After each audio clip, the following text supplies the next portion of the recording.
Iyi ni radiyo BBC gahuza miryango ivugira i Londres kuri metero 19, 25, 31 na 41. Ivugira ku mirongo ya FM mu karere k'ibiyaga bigari no kuri interineti kuri bbcgahuza.com.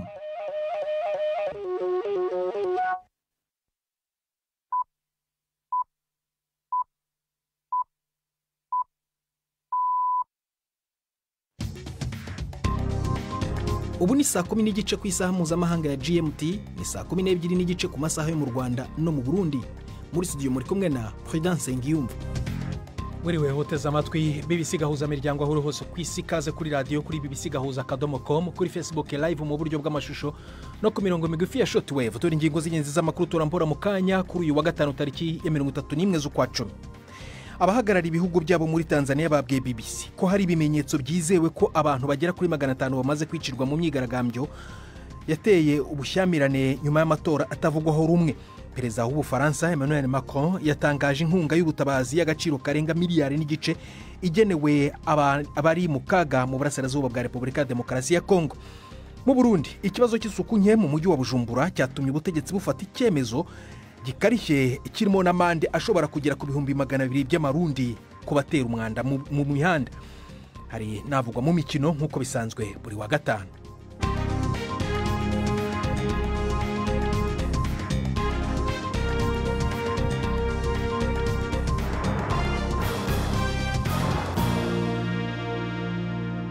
Ibi byose ni mukanya nyuma yuko Sirake Muhawe nayo abagezaho incamake y'andi makuru ingenzi avugwa ku isi. Abasarikira ibihugu byabo mu gihugu ca Tanzania babwiye BBC ko hari vyemezo ko n'imiburiburi abantu abarenga 500 bamaze kwicwa mu minsi 2 y'imyerekano yo kwiyamiriza ivyavuye mu matora atavugwa ko rumwe. Bivugwa ko abasarikira ibihugu byabo benshi basavye leta ya Tanzania gutegeka abajeje umutekano b'ico gihugu kwirinda gukoresha inguvu zirenze urugero mu guhosha iyo myerekano. Nayo nyene yateye akamo nkako inasaba abariko baragira iyo myirekano gukora imyirekano mu mahoro. Umuvugizi w'igisata ca ONU kijejwe agateka kazi na muntu Seif Magango avuga ko bateye umutima uhagaze n'igitigiri c'abamaze kuhasiga ubuzima. Turatewe impungenge n'abantu bapfuye n'abakomereka mu myiyerekano yerekeye amatora ikibandanya muri Tanzania. Amakuru yizewe twaronse yerekana ko abashika 10 bishwe Dar es Salaam, Shinyanga no muri Morogoro, aho inzego z'umutekano zakoresheje inkoni n'ibigwanisho vy'imyotsi mu gushwiragiza abari mu myiyerekano.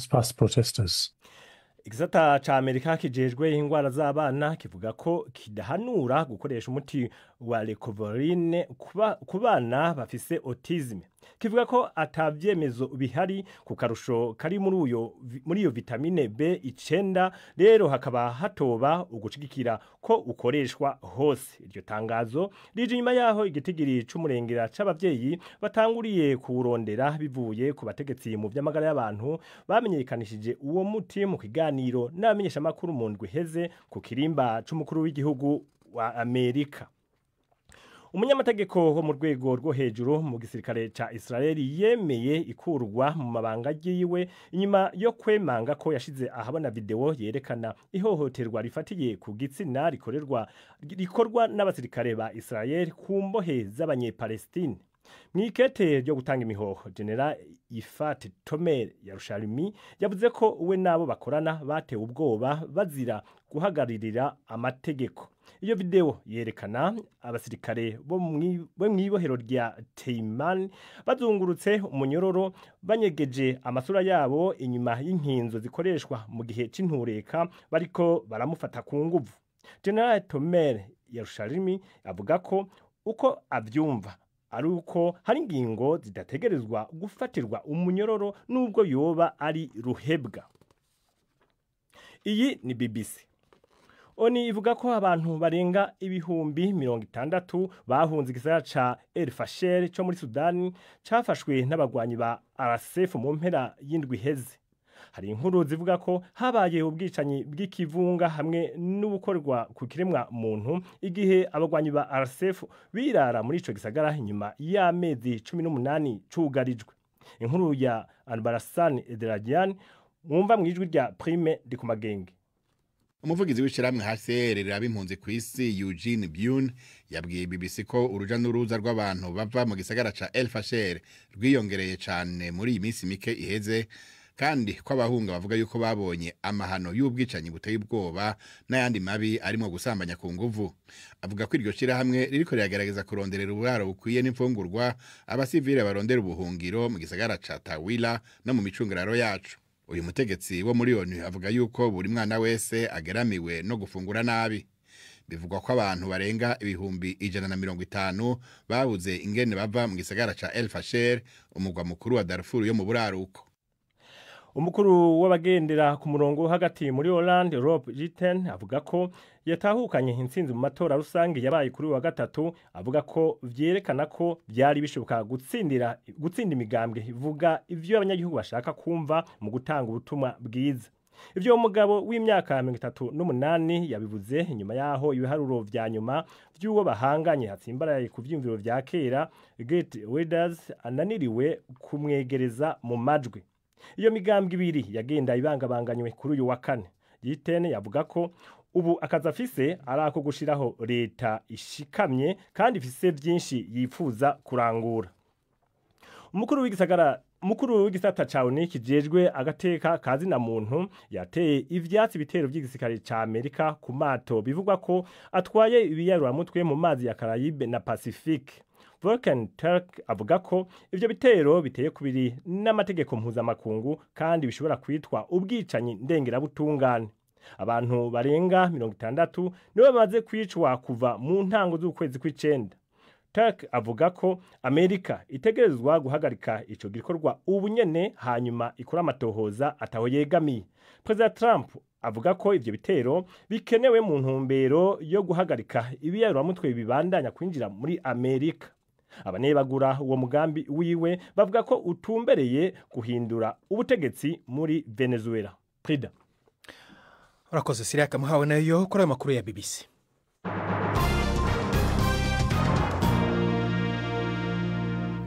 Ikaze ku makuru arambuye duhera muri Tanzania ku matora. Nkuko mumaze kubyumva mu kanya, abahagarara ibihugu byabo muri Tanzania babwiye BBC ko hari ibimenyetso byizerwa ko abantu bagera kuri 500 bamaze kwicirwa mu bushyamirane bwakurikiye amatora atavugwaho rumwe. Abambasaderi benshi basabye guverinoma ya Tanzania kwizeza ko inzego z'umutekano zifata mu gihe cyo gucunga umutekano w'abigaragambye. Ni mu gihe byitezwe ko perezida uri ku butegetsi Samia Suluhu Hassan azatsinda aya matora, indorerezi mpuzamahanga zivuga ko yari mu buriganya. Ku murongo wa telefone ndi kumwe na mugenzi wanjye Prime Ndikumagenge. Prime, kuri ibingibi by'imyigaragambyo n'abamaze gupfa ubu amakuru agezweho nayahe? Ego Prida, nawe urabivuze mu kanya yuko nk'abo baseruka ibihugu byabo bavuga yuko bafise amakuru yo kwizera avuga abantu bo bashika 500. Aho ni mu gihe nawo umugambwe wa mbere ukomeye mu itavuga rumwe n'ubutegetsi witwa Chadema wo kare watangaje yuko igitigiri c'abantu nibura 700 bo bamaze kwicwa. Aho rero ishyirahamwe mpuzamakungu ONU yo gushika uryemeza yuko hamaze gupfa abantu batari munsi ya 10. Rikavuga yuko rifise amakuru y'abishwe Dar es Salaam, Shinyanga, Morogoro, abajeje umutekano barasha amasasu yica bagakoresha n'ivyuka bikoroza amosozi mu gushwiragiza abari mu myerekano. Kuri ivyo nyene bijanye nabo bamaze kwicirwa muri iyo myerekano, shirahamwe riharanira agateka kazi na muntu Amnesty International ryo rivuga yuko ayo makuru yose rimaze kuyumva, ariko yuko atavyemezo na bimwe rirashobora kuronka byo kwemeza yuko aba bantu bishwe nuko bangana.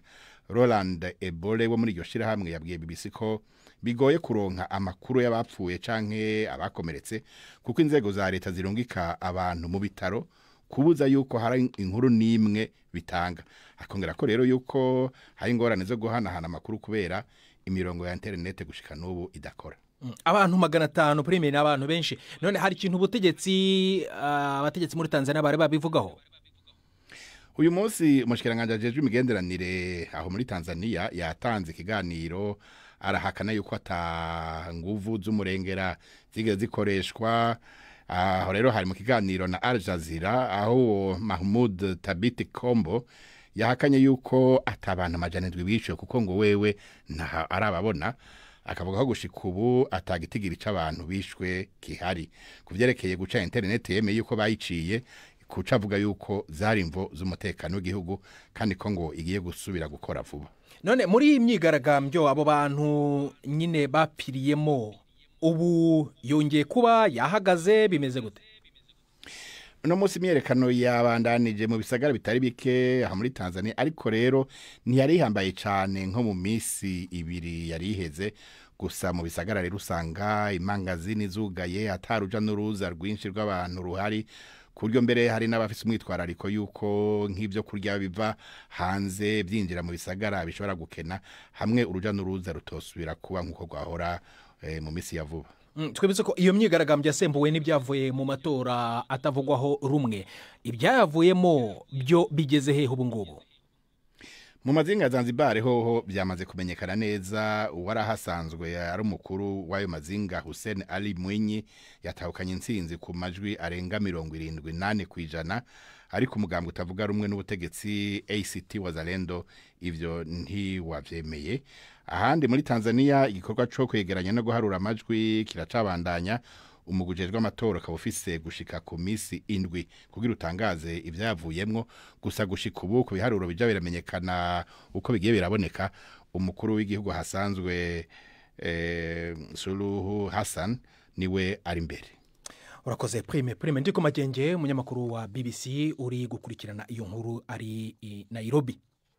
Umunyamategeko ku rwego rwo hejuru mu ngabo za Israeli yeguye nyuma yo kuvuga ko ari we wagize uruhare mu kunyereza ku buryo bw'ibanga amashusho yerekana abasirikare ba Israeli bari guhohotera imfungwa y'umunyapalestine ku buryo bushingiye ku gitsina mu mwaka ushize. Majoro General Yifat Tomere Yerushalemi amaze igihe mu kiruhuko cy'akazi kuva iperereza rigamije kumenya uburyo iyi video yafashwe na kamera z'umutekano muri kasho yashyizwe hagaragara. Ryatangizwaga na polisi muri iki cyumweru. Mbere yo kwegura kuri uyu mwanya, Minisitiri w'Ingabo yari yatangaje ko atazemererwa kugaruka mu mirimo ye nyuma y'ikiruhuko. Inkuru ya Sebastian Asha uri Yerusalemu muri ijwi rya Juventine Muragije Marie. Mwibaruwa ye ikubiyemo ubwegure ku mirimo, umuvugizi mukuru w'ingabo za Israeli General Majoro Yifatoma yavuze ko yari afite ibintu byose n'ibikoresho byose byatangarijwe itangazamakuru bivuye muri uyu mutwe. Iyi video yasohotse yatambutse mu makuru ya channel ya Israeli tariki ya 12 umwaka ushize. Amashusho yerekana abasirikare bari muri gereza ya Teiman bafata umuntu ufunzwe bakamuzengurutsa ibyapa byifashishwa n'abigaragambya kugira ngo batagaragara, mu gihe bivugwa ko bamusambanyije ku gahato. Uwafunzwe yaje kuvurwa ibikomere. Abasirikare 5 b'inkeragutabara nibo bakurikiranyweho ibi bikorwa. Iyi video yafashwe nk'ikimenyetso gifatika gishyigikira amakuru menshi yavugaga ku ihohoterwa rikorerwa imfungwa z'abanyapalestina kuva ibitero byakozwe na Hamas byatangira mu kwezi kwa 7 byibasiye Israeli. Abanyapolitike b'iburyo muri Israeli bamaganye iyi video bavuga ko kuyisohora ari ukugerageza gusebya ingabo za Israeli. Inkuru tugejeje ku isaa 1:18 mu Rwanda no mu Burundi. Mu kanya turakomeza n'amakuru arambuye. BBC Gahuza urembo no kuri Kiss FM muri Uganda no kuri bbcgahuza.com. Ndi Prudence Njumva.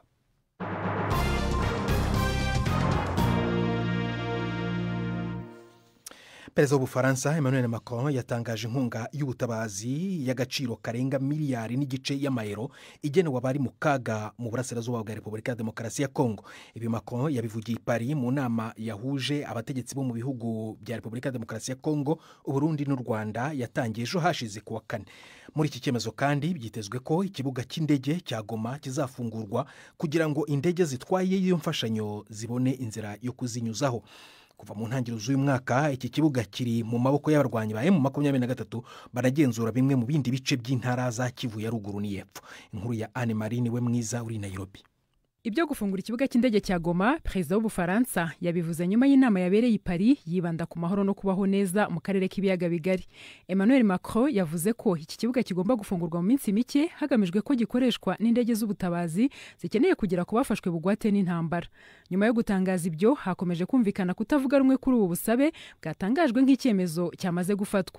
AFC M23 inagenzura iki kibuga mpuzamahanga cya Goma mu itangazo yasohoye yavuze ko ubusabe bw'Ubufaransa bwo gufungura iki iki kibuga buje mu gihe kidakwiye. Muri iryo tangazo ivuga ko gufungura ikibuga bikwiye kujyana n'ibiganiro birimo kubera i Doha ku buhuza bwa Katari, Amerika n'umuryango w'ubumwe bwa Afurika. AFC M23 yahamagariye Ufaransa kutagwa mu mutego w'imiryango itanga imfashanyo, ivuga ko muri Goma nta bikorwa by'ubutabazi bihakenewe kuko bari baravuye mu byabo ubu bamaze gusubira mu miryango yabo. Minisitiri ushinzwe itangazamakuru akaba n'umuvugizi wa leta ya Kongo Patrick Muyaya abinyujije ku rukuta rwa X yavuze ko ikibuga cy'indege cya Goma gifungurwa vuba biturutse ku burenganzira bw'abayobozi ba Kongo. Yongeyeho ko n'igifungurwa kizajya gikoreshwa n'indege zitwara imfashanyo kandi nazo zikazajya zikora mu masaha ya kumanywa gusa. Ku ruhande rw'u Rwanda ubwo abanyamakuru babazaga Minisitiri w'Ububanyi n'Amahanga Olivier Nduhungirehe icyo avuga ku busabe bw'Ubufaransa, yasobanuye ko ibyo bisaba ibiganiro n'ubwumvikane hagati ya AFC M23 na leta ya Kongo kandi ibyo biganiro bikaba birimo gukorwa i Doha. Yongeyeho ko Ubufaransa budashobora gufungura ikibuga cy'indege. Yunzemo avuga ko kuba bafite icyo kibuga aribo AFC M23 bataratumiye muri ibi biganiro bigoye ko icyo cyemezo cyashyirwa mu bikorwa. Mu kwezi kwa mbere ubwo iki kibuga cyafungwaga, AFC M23 yavuze ko bagifunze kuko cyakoreshwaga na leta ya Kongo ihungisha ingabo n'abafatanyabikorwa bayo, ikaba n'inzira yo gutwara intwaro ndetse no kuzikwirakwiza. Uyu mutwe wanavugaga ko ingabo za DRC zasize zangije bimwe mu bice by'ingenzi by'iki kibuga birimo n'umunara uyoborerwamo indege, bagasobanura ko kugikoresha byateza ibindi bibazo. Tujye mu Burundi ku kibazo cy'isuku mu mujyi wa Bujumbura. Niba uri muri iki gisagara ushobora gucibwa ibihumbi 200 by'amarundi wihagaritse cyangwa ufashwe uta imyanda mu muhanda. Ni icyemezo cyahinduwe itegeko n'ubutegetsi nyuma y'ibibazo by'isuku nke yarangwaga muri uyu mujyi wahoze ari umurwa mukuru w'igihugu. Ariko rero abanyagihugu baravuga ko iyi ngingo ishobora kugorana mu gihe ifashwe mu uyu mujyi usanzwe ufite ubuke bw'ubwiherero rusange cyangwa utuzu twa sugumwe mu Kirundi. Inkuru ya Patrick Waso i Bujumbura. Aha ni ku isoko benshi bita kwa Siyoni mu gisagara cya Bujumbura. Ugwaruka ruhurikiye mashirahamwe ajejwe isuku ruriko rayora umucafu rurupakira mu ikamyo kugira utwe gutabwa mu kibanza wagenewe. Bisa nkaho bariko barisuganya kugira bubahiriza itegeko riherutse gushigwaho n'inzego z'igihugu gerekeye isuku n'isukura. Iri tegeko ritegekanye amahadabu atandukanye ku bantu bata umucafu aho utagenewe canke bihagarike aho bitagenewe. Uzofatwa ariko arihagarika ku nzira canke mu kindi kibanza kitarekuwe arashobora guhanishwa amande agera ku 5,000. Iyi ngingo bamwe banyagisagara babona ko iremereye mu gihe atatu twasugumwe dukwiye turi mu gisagara. Saba yuko bakubaka matwarete ku mabarabara kuburyo umuntu hashatse ahita yinjira murumva yare twarete zirisha amahera. Bisaba yuko aho umuntu wese aciye atavuze ayo mahera kuriha cyo bisa ahantu yisondekanye nakihagarika kuburyo uba wabuze sengeza kuriha muri twarete uwo curonka ayo mande y'ibihumbi 5. Numva byogenda gute none umva wowe urawugumana gutaragera igihugu tsinda nyene kumva nyene umengo kwisoba ko umuntu akuzuga usanga uriravye aho wipoenta. Naho abandi bavuga ko iyo ngingo bayishima. Muri make twiko turihweza ibijanye nuko bogwacaga hadabu kangana nkuko ni inkebuzo naye handi binoti ya 5 yari n'amafaranga make cyane. Ahubwo yarije hageze kuko bizofasha cyane kwirinda bya bicafu bagenda barata canka bihagarika mu nzira ugasanga isazi ziriko ziraduma mu mabarabara. Ivyo bizofasha cyane kweri iyo ngingo abatari bake twarayishigikiye. Ku isoko mu Ruvumera abanyagihugu bavuga ko ubu bagerageza uko bashoboye mu gusukura aho bakorera na cyane muri iki gihe havugwa ikiza ca kolera. Muri isuku gifashe neza kubera ko hariho aho guta imyavu, hariho amatwarete ahari yabigenewe. Imyavu nabyo yuzuye hari imodoka iza kubitora nyine igapakira kajya kubitayo byagenewe. Isuku baragerageza kimwe gusa urumva nuko hagera igihe nyine imicafu igaseseka mu ibarabara. Imodoka reza rimwe nko mu ndwi irashobora kuza nka 2 mu ndwi, yabiza nka 3 mu ndwi cyangwa 4 abari sawa nta yararyo hanukira. Mu kibanza cya Sojemak ahahose isoko nkuru ya Bujumbura isuku nirishemeye cyane mu mayira ajya ku bituro vy'amabus. Hamwe uhasanga amacupa atari make ya plastike yandagaye hasi. Ni mu gihe haba aho kuri Sojemak canke mu bindi bibanza mu gisagara cya Bujumbura uhasanga hari bisanduku vyagenewe gutamwo ayo macupa ya plastike. I Bujumbura, Patrick Waso. Tuve Bujumbura dusubira i Kigali muyavugwa mu mikino na Yves Bucyana. mwireho neza abakunzi b'imikino kuri BBC. Mere mu Rwanda shampiyona y'umupira w'amaguru izakomeza mu mpera z'iki cyumweru. Umukino ukomeye uzaba ejo kuwa gatandatu Police yakira ikipe ya Mukura Victory Sport. Police niyo iyoboye urutonde rw'agateganyo rwa shampiyona, imikino yose itanu imaze kuyitsinda. Mu mujyi wa Rubavu Rutsiro izakira APR FC, naho ku cyumweru Marine ikazahakirira ikipe ya Rayon Sport. Mu Burundi naho shampiyona izakomeza, ikipe ya Royal Vision izakina na Dynamique, Aigle Noir ikazahura na Rukinzo, Flambeau du Centre ikine na Interstar. Ni mu gihe Muzinga izacakirana na Vitalo muri imwe mu mikino ikomeye iteganyijwe ejo kuwa gatandatu. Naho ku cyumweru Bomamuri ikazakina na Ngozi City. Kugeza ubu Royal Vision iraziyoboye n'amanota 21, igakurikirwa na Aigle Noir na Bomamuru zifite amanota 19, ariko zo zifite imikino 2 y'ibirarane.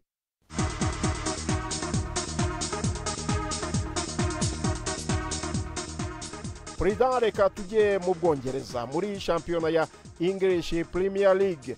Ikipe ikomeje guhangwa amaso ni Liverpool, ifite igikombe cya shampiyona ariko ikaba imaze gukubitwa imikino 4 yose yikurikiranyije, mu gihe umutoza Arne Slot avuga ko we yishimiye ikipe afite. President, ejo kuwa gatandatu ku gicamunsi Arsenal ku isonga ry'urutonde rwa shampiyona ifite amahirwe yo gukwedura umwitangirizwa ku yandi makipe y'Igisataburenge mu isiganwa ry'igikombe, igihe izaba ibimbura umunsi wa 10 muri Premier League ijya mu majyaruguru y'Ubwongereza guhura na Burnley kuri Stade Turf Moor.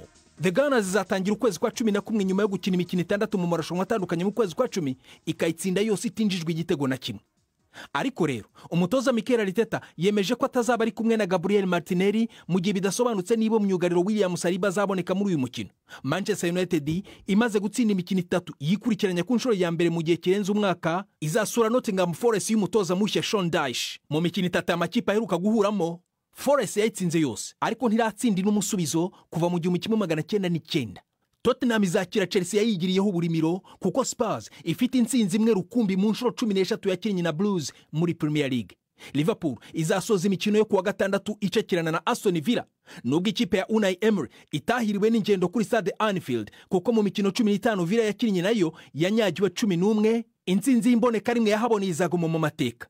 Uribuka 7 kuri 2 mu gihe cya Covid mu kwezi kwa 10 kwa 2020.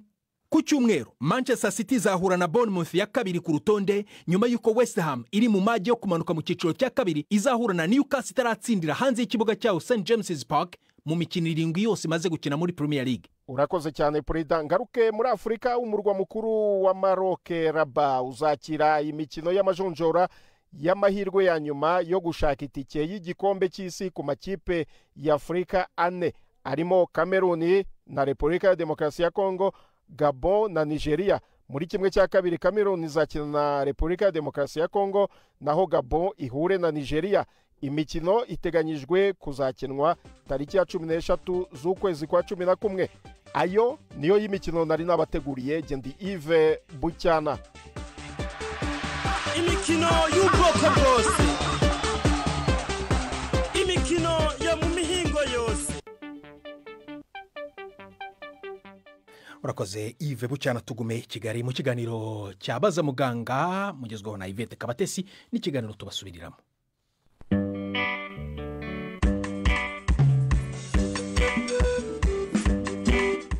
Mwiriweho neza. Kanseri y'ibihaha ni imwe muri za kanseri zihitana abantu benshi kurusha izindi. Muganga Jean Pierre Sibomana mu bitaro by'Umwami Faisal aradusobanurira igitera ubu burwayi. Kanseri y'ibihaha ni nk'izindi kanseri, ariko nyine n'ubwo ngo ni kanseri nto ijya mu rungano rw'ibihaha. Urungano rw'ibihaha ruvuga ngo dutangirira icyo bita igihogohogo kimanura umwuka, noneho ukajya naho umwuka winjira, aho muri paranchime niko twabyita. Ariko saho gusa, ubwo tuvuga yewe no muri pleural, igituza cyose tuba tuvuga ko gishobora gufata kanseri y'ibihaha. Kanseri y'ibihaha ishobora kuba iyo bita primaire, yatangiriye mu bihaha ubwayo, ariko ishobora no guturuka n'ahandi. Tugenda nk'ufite prostate cyangwa se ufite umwijima, aho kanseri yose yaturuka ishobora kuza ikagera mu bihaha n'ubundi, kuko burya ibihaha byakira amaraso aturutse ahantu hose. Bivuga ngo kanseri yaturuka hose igahagarara mu bihaha. Ukomeje rero kujyanye n'amaraso, ubwo ngubwo ihuriye he n'ayo maraso muri makeya? Kanseri ziri ubwoko bwinshi, ariko reka mvuge iri solide. Solide ni ukuvuga ngo ikibyimba, kuko hariho n'iza liquide nka kanseri z'amaraso. Iyo tuvuze kanseri y'ibihaha tuba dushatse kuvuga kanseri y'ikibyimba igaragara ubaga ukakibona n'amaso yawe. Noneho bishatse kuvuga ko rero ubundi bitangira ari amaserire ni utunyangingo tugakura ariko ku buryo butari kontrole n'umubiri. Ubundi mu bisanzwe umubiri w'umuntu ukontorora imikurire yawo, ariko noneho iyo kanseri yo ni serire imwe iba yakuze ku buryo butari kontrole bigatuma yitwa ikibyimba. Nibyo bitanga bya bimenyetso byose byitwa ko bya kanseri. Byaba biterwa n'iki rero? Mbere na mbere nk'indwara za karande, kwangirika k'umubiri bisanzwe, ndavuga nk'urugero nk'umuntu nk'itabi wenda, noneho umubiri ukagereza kwirwanaho. Uko wirwanaho twavuga ubwitabire ya inflammation rimwe na rimwe hashobora kuzamo serire imwe igasimbuka igahita ibura control mu gukura igahinduka kanseri. Rero icyo gihe ibimenyetso bya kanseri y'ibihaha ni ibihe ku buryo umuntu yanabitandukanya n'ubundi burwayi bw'ibihaha? Ese hari ibimenyetso byihariye bya kanseri y'ibihaha? Navuga oya, ntabyo, ariko ahubwo ugomba kwitondera iyo ubonye hari ibimenyetso ugize wumva udasobanukiwe cyangwa se bimaze iminsi. Nk'urugero wenda nko gukorora, ushobora gukorora bisanzwe ariko kanseri ishobora gutera gukorora. Ushobora gukorora nta gikororwa ufite, ushobora kugira igikororwa nk'uko ushobora gukorora amaraso. Ushobora kumva unaniwe, umunaniro udasanzwe, ushobora kubabara, ushobora gukorora inkorora idasanzwe imara igihe, ukababara ahantu ukumva biraguma gutyo gusa ubabara mu gatuza, ushobora kunanuka, ushobora kutabasha kurya, ushobora kuruka. Ntabwo bavuga ngo hari ibimenyetso byihariye, ariko iyo umuntu agize ibimenyetso bijyanye n'ubuhumekero bikamara iminsi, ni byiza kureba yuko nta ndwara yaba urwaye. Indwara ishobora kuba umusonga, ishobora no kuba kanseri irashoboka. Hama Dr. kanseri inyinshi zigaragaza wenda zimaze igihe kirekire, no kuri kanseri y'ibihaha nicyo kimwe? Kanseri y'ibihaha ntako nk'ibyo maze kubona, yewe sinanjye gusa, abantu baza bageze kure. Kuko kanseri buri irakura, itangira kuri stade ya mbere, stade ya nyuma ni kane. Abantu benshi bagera muri 75% baza kuri stade ya kane. Kandi stade ya kane urumva kugira bigoye ko umuntu yanakubura ngo ukire. Kandi kanseri y'ibihaha navuga ko hari no kubona ishobora gukura byihuta bitewe n'ubwoko bwayo. So ngo rero kugira ngo uzamenye ngo ni kanseri ntabwo byoroshye, ariko kuza ugize ibimenyetso bijyanye n'ubuhumekero ni byiza kuza hakiri kare. Ariko si kiyitera mu by'ukuri kirazwi? Harimo ingaruka zishobora kugwata yende ibingibi, ni riske zo kuba nayirwara. Navuga nk'urugero itabi. Mu isi bavuga ko itabi ishobora gutera kanseri y'ibihaha kuri 80%, ariho yabituruka. Kandi iyo tuvuze itabi si urinywa gusa, ahubwo urihumeka wese. No kuvuga ngo uri kumwe na mugenzi wawe anywa itabi, ushobora kumutanga kurwara kanseri kumurusha. Bishatse kuvuga ko rero ari ingaruka zikomeye. Ariko ntangiye kuvuga ngo kanseri iterwa n'iki? Twabonye ko ari inflammation. Ikintu cyose cyangiza ibihaha rero cyagutera kanseri. Ndavuga nk'urugero, wenda uzasanga nko mu Rwanda ndakeka usanga kanseri zifata abagore. Numva mushakashatsi nakoze ariko bimeze nasanze ari abagore. Impamvu nuko bahumeka imyuka iyo bagiye guteka, bacana inkwi bagahumeka iriya myuka rero yagize muri bya bihaha iteramo za inflammation. Ya inflammation umubiri ugera uko wirwanaho birangira amaserire ya za ADN navugaga zangiritse. Mu kwangirika kwa ADN kanseri zigatangira. Niyo mpamvu rero kuvuga ngo ni itabi gusa ntabwo ari byo, ahubwo navuga ko umuntu agomba kwirinda ikintu cyose cyangiza urwungano rw'ibihumekero, ibyo uhumeka. Nk'abantu bakora mu marangi nk'urugero, mu buhinzi iriya miti baba bahumeka, ibyo byose bishobora gutuma ari riske yo kuzarwara kanseri. Muganga Jean-Pierre Sibomana wadusobanuriraga ku burwayi bwa kanseri y'ibihaha. Ni naha rero dusoreje, muramuke neza. Urakoze Yvette Kabatesi na muganga mwaganiraga. Ni namwe mutugejeje ku musozo w'ibiganiro byacu byo kuri uyu wa gatanu. Gusa mbere kuva muri studio nakubwira ko muri Tanzania abahagarara ibihugu byabo babwiye BBC ko hari ibimenyetso byizewe ko abantu bagera kuri 500 bamaze kwicirwa mu bushyamirane bwakurikiye amatora atavugwaho rumwe muri iki gihugu. Abambasaderi benshi bakaba basabye guverinoma ya Tanzania kwizeza ko ingabo inzego z'umutekano zifata mu gihe cyo gucunga umutekano w'abigaragambya. Hanyuma rero ejo ku wa gatandatu ni imvano ku cyumweru n'urunana ibice bibiri. Niba utarabyumvise muri iki cyumweru ni ku cyumweru ntuzacikwe. twafashwe na Suzanne rero ku buhanga bw'ibyuma agenda Prudence Njumva amakuru ushobora kongera kwimva kuri BBC Gahuza cyangwa se kuri Facebook mu buryo bw'amashusho ugiye mwishakiro ukandika BBC Gahuza wakoze guhita mu BBC Gahuza miryango kuri wa gatanu no muri iki cyumweru uraraharyana weekend nziza ndi Prudence Njumva.